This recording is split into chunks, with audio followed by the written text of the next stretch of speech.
Halo semuanya, selamat datang di video ini.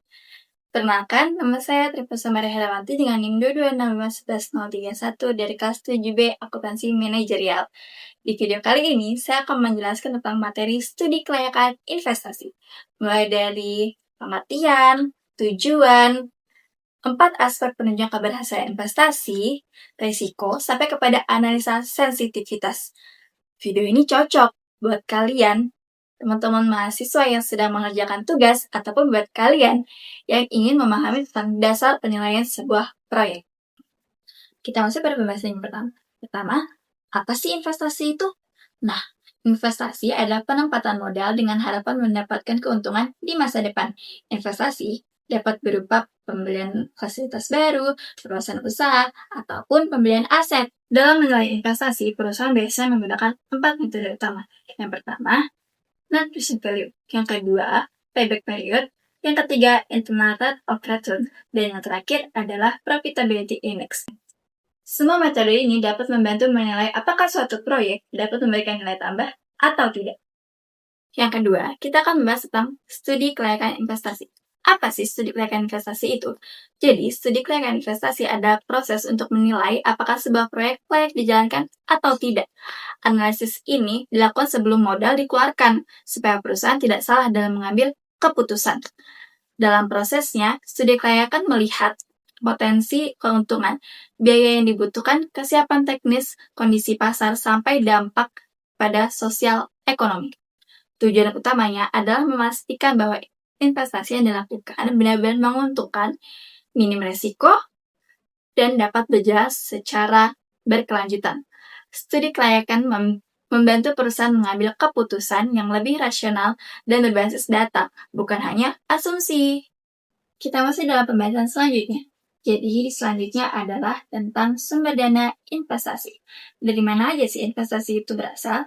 Jadi, yang pertama adalah sumber dana internal.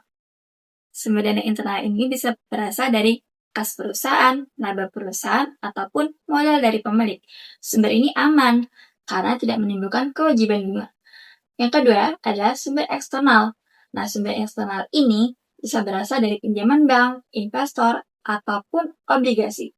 Sumber ini biasanya untuk proyek-proyek besar, tetapi perlu dihitung karena dapat menimbulkan resiko. Kita masuk pada pembahasan selanjutnya, yaitu aspek-aspek penunjang keberhasilan investasi. Studi kelayakan investasi terdapat 4 aspek utama. Yang pertama adalah aspek pasar.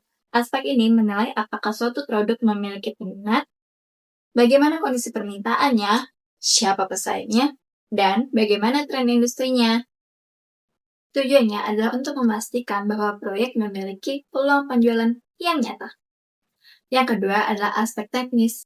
Fokusnya pada kesiapan operasional, mulai dari lokasi, teknologi yang digunakan, kapasitas produksi, tenaga kerja, hingga ketersediaan bahan baku. Aspek ini memastikan proyek dapat berjalan secara efisien. Yang ketiga adalah aspek finansial. Bagian ini menghitung seluruh kebutuhan biaya dan proyeksi arus kas, lalu menilai kelayakan menggunakan metode seperti NPV, IRR, payback period, dan juga profitability index. Aspek yang terakhir atau yang keempat adalah aspek sosial ekonomi. Jadi di aspek ini adalah untuk melihat dampak proyek terhadap masyarakat, seperti penciptaan lapangan kerja, peningkatan aktivitas ekonomi, maupun potensi-potensi dampak sosial yang akan dihadapi atau yang akan muncul. Dalam pembahasan selanjutnya, kita akan membahas tentang resiko investasi. Nah, dalam resiko investasi ini terdapat menjadi 2 jenis, yaitu resiko sistematis dan tidak sistematis. Yang pertama ada resiko sistematis, yaitu resiko yang berasal dari faktor eksternal seperti inflasi, perubahan suku bunga, dan kondisi ekonomi yang tidak stabil. Resiko ini tidak bisa dihindari. Yang kedua adalah resiko tidak sistematis. Jadi, resiko ini merupakan dari internal perusahaan. Misalnya seperti masalah manajemen, produksi, atau kepada pemasaran. Resiko ini dapat dikurangi dengan pengelolaan yang baik dan pengendalian internal yang baik juga tentunya. Kita masuk pada pembahasan yang terakhir, yaitu analisis sensitivitas. Analisis sensitivitas digunakan untuk melihat seberapa besar perubahan pada variabel penting dapat mempengaruhi hasil investasi. Variabel tersebut bisa berupa harga, biaya produksi, atau jumlah permintaan. Tujuannya adalah untuk mengetahui faktor mana yang paling berpengaruh, sehingga perusahaan dapat menyimpulkan atau menyiapkan strategi apabila terjadi perubahan kondisi. Kita masuk dalam kesimpulan. Jadi, studi kelayakan investasi dapat membantu memastikan bahwa proyek benar-benar layak dijalankan. Penilaiannya dilakukan melalui 4 aspek utama, yaitu tadi aspek pasar, aspek teknis, aspek finansial, dan juga aspek sosial ekonomi, serta mempertimbangkan risiko dan diuji dengan analisa sensitivitas. Dengan analisis yang tepat, keputusan investasi dapat diambil secara lebih aman dan juga terukur. Sekian penjelasan saya tentang studi kelayakan investasi.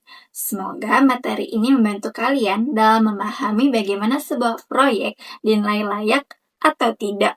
Terima kasih sudah menonton dan jangan lupa like, comment, and subscribe.